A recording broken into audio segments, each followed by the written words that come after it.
Welcome to Leesburg Today's Daily Update for May 13th. I'm Kara Clark. The case against the 19-year-old charged with capital murder for the beating death of a Potomac Station man is finally on its way to circuit court. More than a year after his arrest for the crime, Darwin G. Bowman waived his right to a preliminary hearing this afternoon, and a district court judge sent his case to the June grand jury. If indicted, Bowman will appear for the first time in circuit court June 15th. Bowman is the only man who is currently facing charges for the May 22nd beating death of William Bennett. Bennett's body was found along Riverside Parkway in Lansdowne by sheriff's deputies who were called to the area to investigate a suspicious vehicle.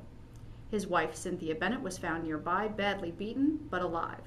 She continues to recover from her injuries. A then 17-year-old was also charged with capital murder in Bennett's death, but the Commonwealth agreed not to prosecute the charge when questions about the establishment of his age were raised. Prosecutors plan on bringing the charges against him back. He is currently in custody on unrelated charges. The third suspect also is already in jail, but for two other crimes. He has not been charged in Bennett's death, but prosecutors have said his incarceration gives them more time to prepare their case.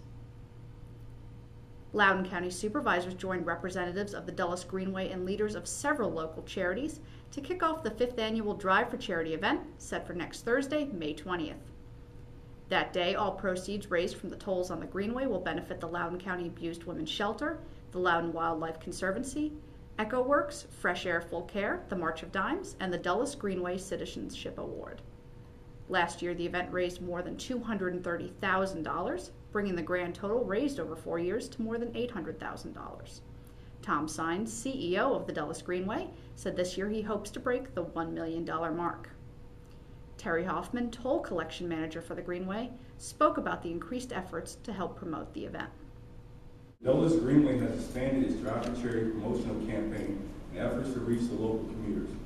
This year's Drive for Charity campaign features commercials, traffic mentions on WTOP and ABC 7. All the charities will appear on Comcast's local edition of Newsmakers. The Leesburg Today and the Ashburn Today newspapers will be featuring advertisements promoting the event. MMI Media has produced videos that will run on YouTube, Facebook, and Twitter to reach all the social networks. For more information about the Drive for Charity, visit DullasGreenway.com. The Leesburg Planning Commission will host a public hearing next Thursday on proposed changes to its sign ordinance. Following months of work by town staff and participation of town stakeholders, the ordinance changes will be unveiled to the public for the first time next week.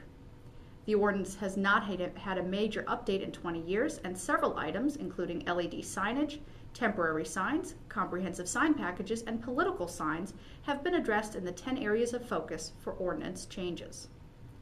Town staff has been updating the leesburgva.gov/sign review website to keep residents and businesses up to date on their work. Next Thursday's meeting begins at 7 p.m. in council chambers. Finally, the community is urged to participate in a run to support nursing research.